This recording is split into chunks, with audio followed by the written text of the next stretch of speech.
Kadangkala ikut Senin Kamis, gotong royong bangun masjid.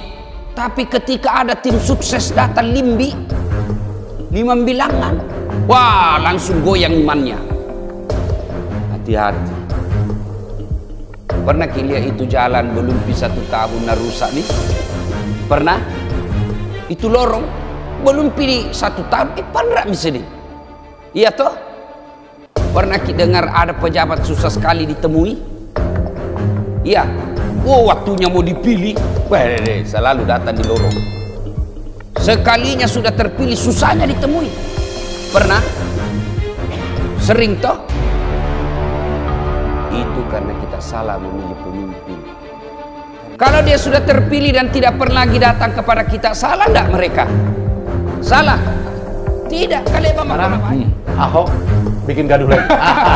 Sebabnya buruk komunikasinya. Mungkin kalau dia harus yang ditunjuk, bukan dipilih, tapi ditunjuk. Misalnya seperti menteri. Tapi waktu saya pulang, ini masih 2017 nih, saya berubah pikiran. Kayaknya jadi menteri pun juga nggak cocok. Karena menteri itu jabatan publik. Jabatan publik itu adalah jabatan atau pekerjaan yang kerja harus bagus, komunikasi juga harus bagus. Karena pekerjaan bagus, kalau komunikasi buruk, itu rusak. Contohnya siapa? Ahok sendiri. Gimana? Tapi poinnya adalah, satu, beliau ini bombastis, yang kedua emosional, yang ketiga sulit membedakan kapan dan di mana berbicara. Terakhir, saya nonton YouTube-nya juga, di mana beliau mengatakan, ya kalau saya jadi dirut, ini kan kadrun-kadrun, pasti nggak senang. Nah, itu menurut saya sudah sangat-sangat offside, ya. Itu terminologi yang mungkin dipakai dalam percakapan terbatas, ya, atau ada di sosmed, tapi tidak tepat, tidak layak untuk disampaikan dalam komunikasi yang bersifat terbuka, ya, dengan cara seperti itu. Lagi-lagi itu menunjukkan problem Pak Ahok. Dia tidak tahu harus ngomong apa, di mana, dan di media seperti apa. Live dan sebagainya. Dan intinya track record Ahok itu, baik yang diketahui publik maupun tidak diketahui publik, menunjukkan bahwa dia orang yang tidak punya sensitivitas terhadap publik, gitu loh. Yang dia pikirkan cuman ya dirinya aja, apa yang dia mau, ya itu yang dia kerjakan, gitu. Di satu sisi itu bagus dalam pengertian, ya dia memang apa adanya, ya, gitu kan, transparan, kan, begitu kan. Coba dipikirkan tentang bagaimana kita ke depan. Menurut saya salah satu hal penting di KAHMI adalah bagaimana peran kecendekiawanan KAHMI kembali ditingkatkan. Ini adalah sebuah tanggung jawab yang tidak kecil. Apalagi generasi awal, seperti tadi disampaikan Pak Yusuf Kalla, masuk HMI tahun 60, itu adalah generasi awal yang mendapatkan pendidikan dari kalangan santri, kalangan latar belakang keluarga muslim yang pada waktu itu masih minim, karena SMA masih terbatas. Negeri ini membangun SMA tahun 50-an, tahun 60-an mulai perguruan tinggi, terjadi ledakan jumlah mahasiswa, dan itulah generasi awal.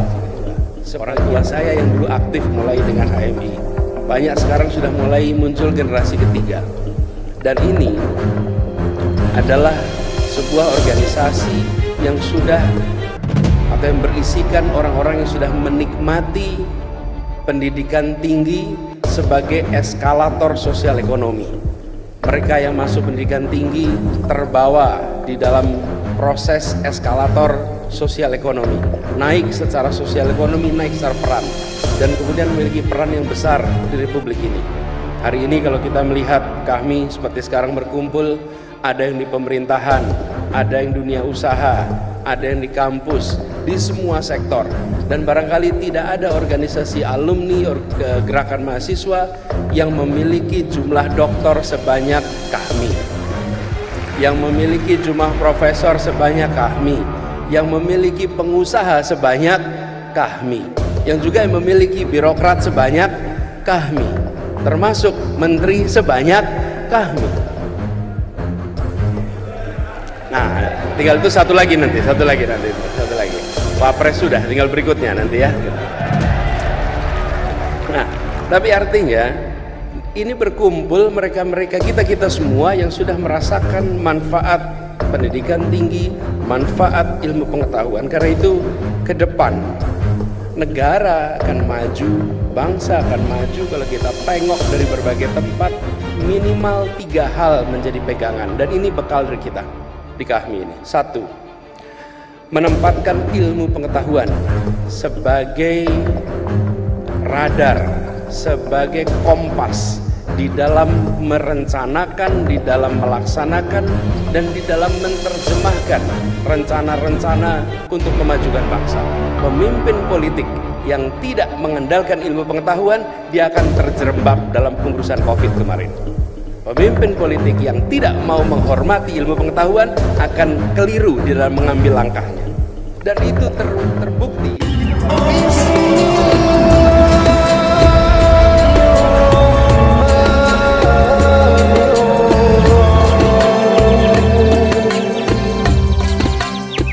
Assalamualaikum warahmatullahi wabarakatuh. Rabbi israh li sadri wa yassir li amri wahlul 'uqdatam min lisani yafqahu qawli. Allahumma shalli wa sallim wa barik ala sayyidina Muhammadin wa ala alihi wa ashabihi ajma'in. Amma ba'du. Yang saya hormati senior kita, saya hormati orang tua kita Pak JK dan Ibu Pak Mahfud MD, kemudian Pak Gubernur, Ibu Ketua DPRD, dan seluruh senior trainer kita semua, termasuk presidium yang saya hormati, serta seluruh peserta Munas ke-11 KAHMI.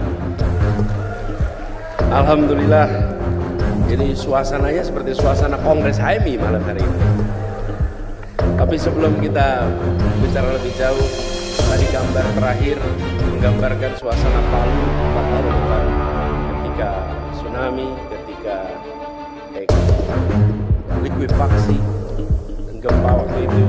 Pada saat yang sama, hari ini saudara kita di Cianjur sedang mengalami cobaan yang tidak kalah dengan apa yang kita alami hari ini 4 tahun lalu di Palu.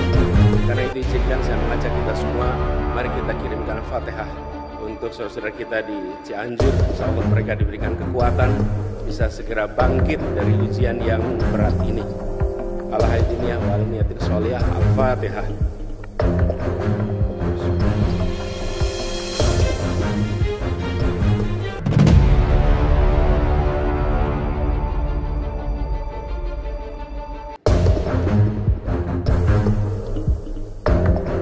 Terima kasih Kanda, Yunda, dan seluruh peserta Munas yang saya hormati.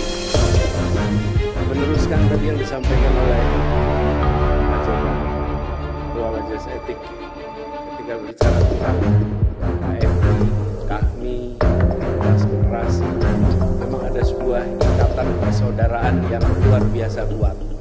Dan ini dibangun oleh semangat kita masih mahasiswa bekerja memikirkan bukan saja tentang dirinya, bukan saja tentang masa depannya, tapi tentang bangsanya, tentang negerinya, dan tentang umatnya. Jadi tadi sampaikan Pak JK, dan benar Pak JK, kita semua mengalami, apalagi yang di Jakarta, panggilan Kanda itu di mana-mana. Sering kali Kanda, dan kita mengalami. Saya juga sering ngalamin. Adik-adik kita sering datang ke Jakarta. Kalau saya karena dari Jogja, banyak dari Jogja datang mampir, dan kalau sudah mampir ngobrol agak panjang. Saya ingat biasanya beberapa kali, dan sering ada pengalaman unik. Sering ada pengalaman unik. Gimana? Misalnya gini, alhamdulillah Kanda, sekarang saya sudah lulus Kanda, udah ke Jakarta. Oh, alhamdulillah, syukurlah sudah selesai. Sekarang apa kegiatannya? Alhamdulillah, usaha Bang. Syukurlah sudah bisa usaha. Memang kita perlu banyak pengusaha. Bidangnya apa? Ya usahakanlah Bang. Jadi usahanya tolong diusahakanlah Bang, gitu kan. Jadi wah ini repot. Jadi keterampilan negosiasi, persuasi di HMI itu luar biasa manfaatnya ke depan. Luar biasa. Dan apalagi kalau ada keterampilan mengelola forum, luar biasa. Karena kita semua tumbuh besar di dalam sebuah tradisi intelektual, tukar pikiran, dan itu bagian dari pengalaman kita. Karena itu saya ingin meneruskan apa yang tadi disampaikan, karena ini sejalan dengan tadi yang coba dipikirkan tentang bagaimana kita ke depan. Menurut saya salah satu hal penting di KHMI adalah bagaimana peran kecendekiawanan KHMI kembali ditingkatkan. Ini adalah sebuah tanggung jawab yang tidak kecil. Bagaimana kita semua merasakan keterdidikan yang luar biasa, apalagi generasi awal seperti tadi disampaikan Pak Yusuf Kalla, masuk HMI tahun 60, itu adalah generasi awal yang mendapatkan pendidikan dari kalangan santri, kalangan latar belakang keluarga muslim yang pada waktu itu masih minim karena SMA masih terbatas. Negeri ini membangun SMA tahun 50-an, tahun 60-an mulai perguruan tinggi, terjadi ledakan jumlah mahasiswa. Dan itulah generasi awal. Sebagian dari kita adalah generasi kedua. Saya generasi kedua. Orang tua saya yang dulu aktif mulai dengan HMI. Banyak sekarang sudah mulai muncul generasi ketiga. Dan ini adalah sebuah organisasi yang sudah atau yang berisikan orang-orang yang sudah menikmati pendidikan tinggi sebagai eskalator sosial ekonomi. Mereka yang masuk pendidikan tinggi terbawa di dalam proses eskalator sosial ekonomi, naik secara sosial ekonomi, naik secara peran, dan kemudian memiliki peran yang besar di Republik ini. Hari ini kalau kita melihat kami seperti sekarang berkumpul, ada yang di pemerintahan, ada yang dunia usaha, ada yang di kampus, di semua sektor.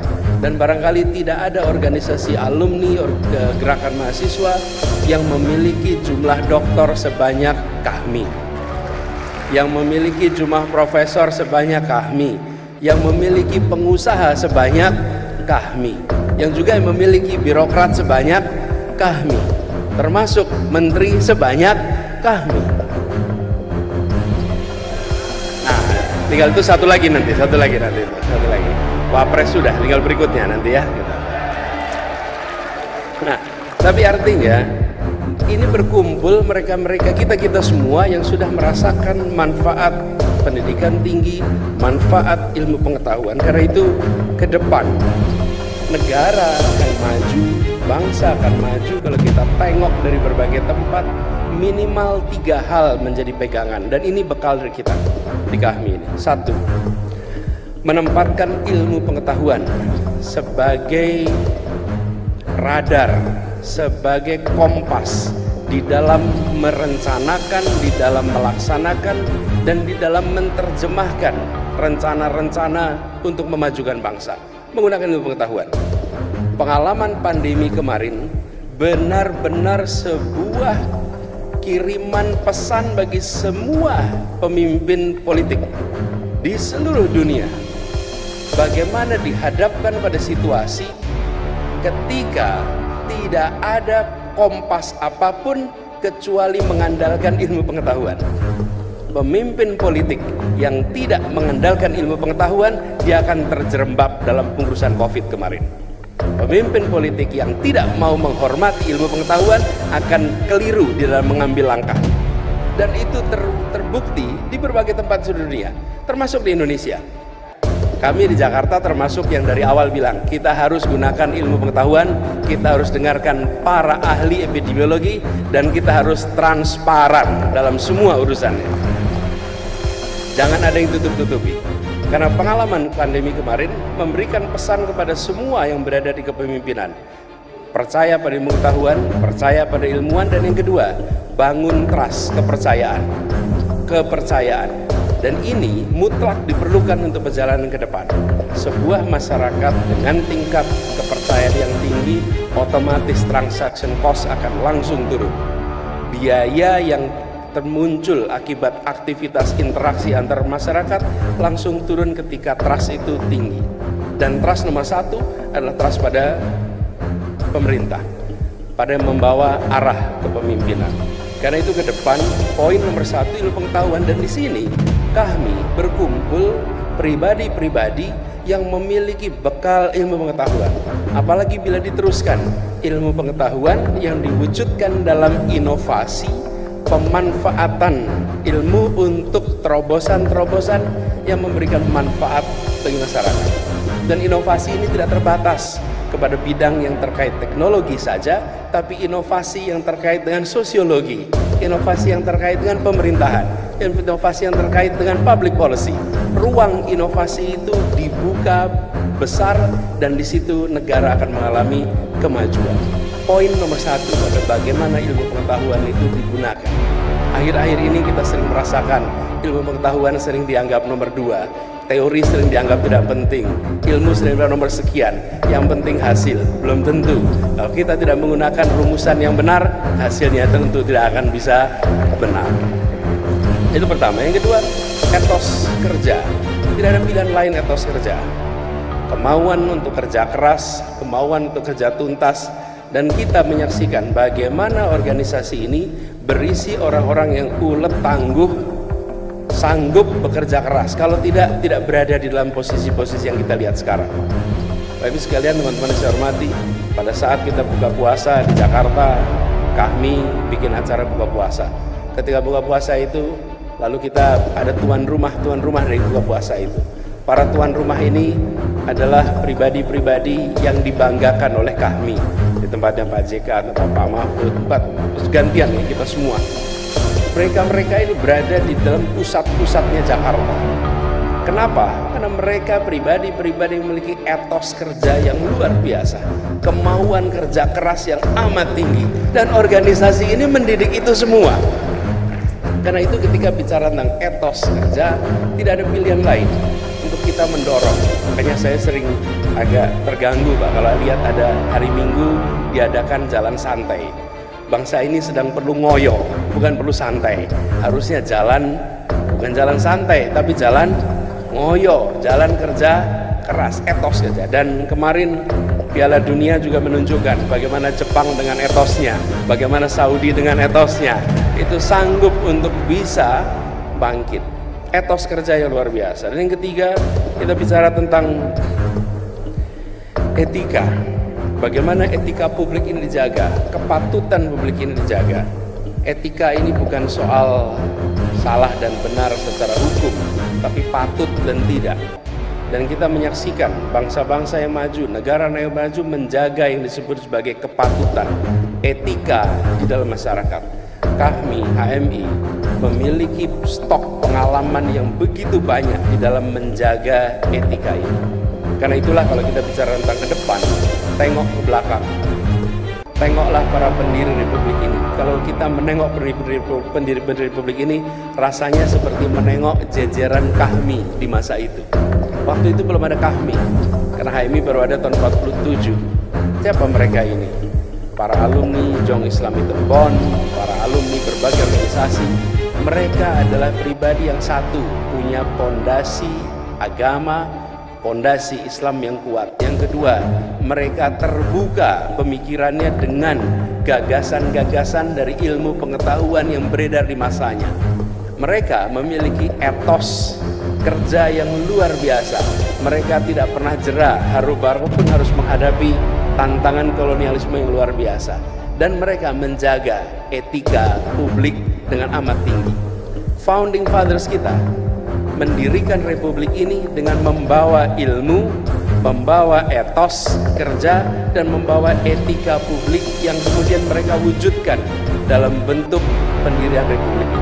Muncul dokumen yang disebut sebagai pembukaan Undang-Undang Dasar 45, disebut sebagai Piagam Jakarta. Siapapun yang membaca dokumen itu pasti mereka akan bilang di sini ada intisari sebuah pergolakan perlawanan, sebuah gagasan menghadirkan keadilan yang diwujudkan dalam sebuah rangkaian ide yang sangat lengkap. Dibandingkan dengan berbagai negara lain, kalau kita lihat konstitusi, jarang yang memiliki pembukaan sedalam yang dimiliki oleh pembukaan Undang-Undang Dasar 45 kita. Nah, ini semua memberikan kepada kita pelajaran hikmah ke depan. Saya rasa di Kahmi kita punya PR yang cukup besar di sini. Kedepannya siapapun yang nanti bertugas di Republik ini perlu secara serius menempatkan 3 hal tadi menjadi bahan untuk berjalan ke depan. Dan tujuannya apa? Tujuannya seperti tadi disampaikan oleh Pak Mahfud. Republik ini didirikan untuk menghadirkan keadilan sosial bagi seluruh rakyat Indonesia. Keadilan itulah yang menjadi tujuan utamanya. Tanpa ada keadilan, maka semua urusan lewat. Tidak ada persatuan dalam ketimpangan. Persatuan akan muncul bila ada rasa keadilan. Tidak akan ada perasaan kebersamaan, kedamaian jika tidak ada rasa keadilan. Dan kedamaian itu tidak ditandai dengan tiadanya kekerasan. Kedamaian itu tidak ditandai dengan tiadanya konflik. Kedamaian itu ditandai dengan hadirnya rasa keadilan. Itulah yang akan bisa menghadirkan rasa kedamaian yang hakiki.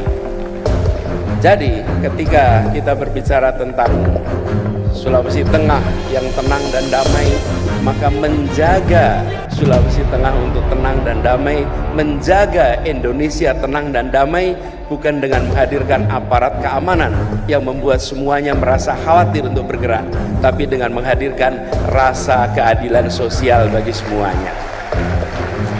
Disitulah kemudian pegangan kita. Dan untuk menghadirkan rasa keadilan sosial harus ada inovasi, harus ada terobosan. Dan terobosan itu tidak selalu berbentuk teknologi inovasi itu. Kalau boleh saya cerita sedikit yang kami alami di Jakarta. Di Jakarta ini, terus sekalian, kita punya kasus banyak sekali soal tanah. Ada rakyat kecil yang tinggal di tanah-tanah yang statusnya milik BUMN. BUMN banyak sekali di Jakarta, ratusan kampung berada di tanah-tanah BUMN. Apa yang terjadi dengan mereka? Mereka tinggal tanah BUMN, lalu otomatis tidak punya status soal tanahnya, sengketa statusnya. Di sisi lain, mereka tidak punya IMB, karena tidak punya IMB tidak bisa masuk listrik, tidak bisa masuk air, tidak masuk izin usaha dan lain-lain. Kita dalam situasi menyaksikan ini ada sesuatu yang salah. Apakah BUMN tanahnya di situ beli dari rakyat? Tidak. BUMN ini tanahnya dapat dari perusahaan milik Belanda yang dinasionalisasi.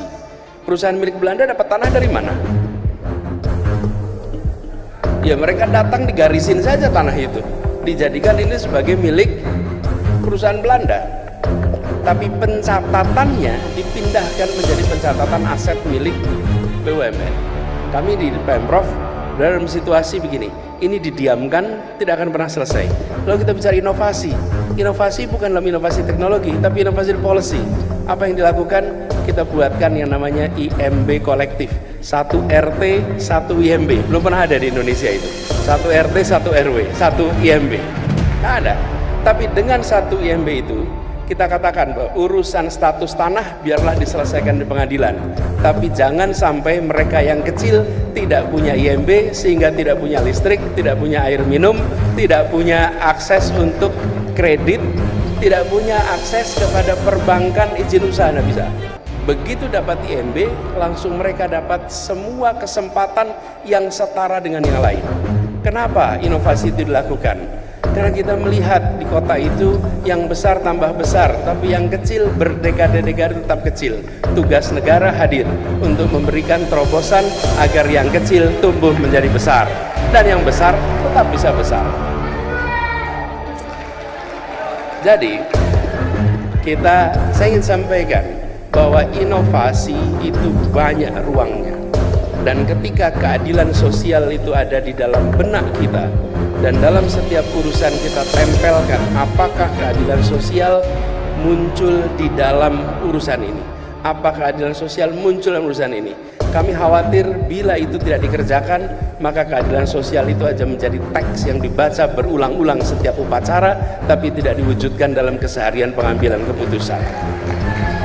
Nah, inilah sebabnya kita ikhtiarkan sama-sama.